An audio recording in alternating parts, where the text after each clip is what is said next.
করছেন তার উপরে 2 মিনিটের একটি 2-দেড় মিনিট, আমি বেশি সময় আপনাকে দিতে পারবো না।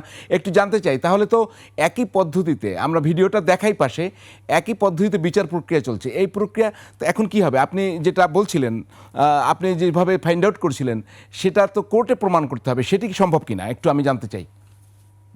আচ্ছা, এখন এখানে হারুন ভাই সমস্যা হচ্ছে কি, ধরেন জি,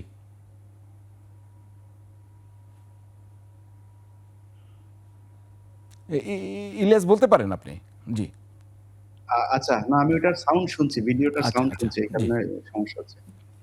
জি, আপনি বলুন। আচ্ছা, এখন বিষয় হচ্ছে যে বিডিআর হত্যাকাণ্ডের যে ঘটনাটা, দেখেন আমি কাউকে বাঁচাতে চাই না। আমার উপরে একটা দোষ দেয়া হয় যে আমি হচ্ছে বিডিআর এর এরা কিলার, এদেরকে বাঁচাইতে চাই। দেখেন আমি কাউকে বাঁচাইতে চাই না। আমি মনে করি সেনাবাহিনীর যে অফিসারদের পরিবার বা কেউ যদি বলে যে সেনাবাহিনীর বিরুদ্ধে গিয়ে আমি বিডিআর কে বাঁচাইতে চাই, আমি মনে করি তার পরিবারের মানুষ মারা গিয়েছে, কিন্তু আমি তার চাইতেও বেশি বিচার চাই।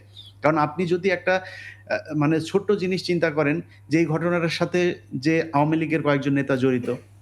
আওয়ামী লীগের ওইখানে মিটিং হয়েছে। এরপরে ঘটনার পরে সেনাবাহিনীর কারা সেনাবাহিনীর যে অফিসাররা বিচার চেয়েছে, যারা তদন্ত করতে চেয়েছে, বিভিন্ন এভিডেন্স যাদের কাছে ছিল তাদেরকে কিভাবে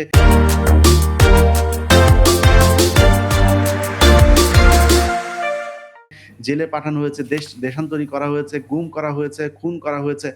এগুলো কারা করেছে? আমি তো সবার বিচার চাই। জি, কারণ সবার বিচার চাইতে হইলে যেটা করতে হবে, এই যে শেখ হাসিনা যে আব্দুল কার আকন্দকে দিয়ে যেই তদন্ত করিয়েছে, এই তদন্তটা হবে না। জি। যে কেউ আমি মনে করি যদি নাকি সবচাইতে আওয়ামী ঘরানার কেউ যদি এখন তাকে নেতৃত্বে দিয়ে একটা দল তৈরি করা হয়, যেমন কমিশন কাজ করছে। জি। কিন্তু আমি চাই সেইটা যেন কেউ, কোন প্রভাবশালী সংস্থা যেন সেটা বন্ধ না করে। যদি বন্ধ না করে আপনি আপনি বা প্রভাব তদন্ত বিস্তার না চাচ্ছেন, করে একটি তাহলে একটি তদন্ত চাচ্ছেন। আমি জি, লাস্ট আমি কোয়েশ্চেন তদন্ত করব সেখানে ইলিয়াস যদি আপনার কাছে। বিডিআর এর আরো কেউ যারা ছাড়া পেয়েছে, এখন যারা ছাড়া পেয়েছে, যারা অলরেডি বাইরে বিডিআর এর, তাদেরকেও যদি সম্পৃক্ত থাকে আমি চাই তাদেরও ফাঁসি হোক। জি, কিন্তু আমি চাই এটার একটা হোক, যারা জড়িত সবার। এখানে সেনাবাহিনী, আওয়ামী লীগ এবং ভারত যদি জড়িত জি। থাকে সেটা আমাদের এই তদন্তে জি, আসতে ইলিয়াস হবে। আপনার প্রতি লাস্ট কোয়েশ্চেন যেটা ফেসবুকে এসছে।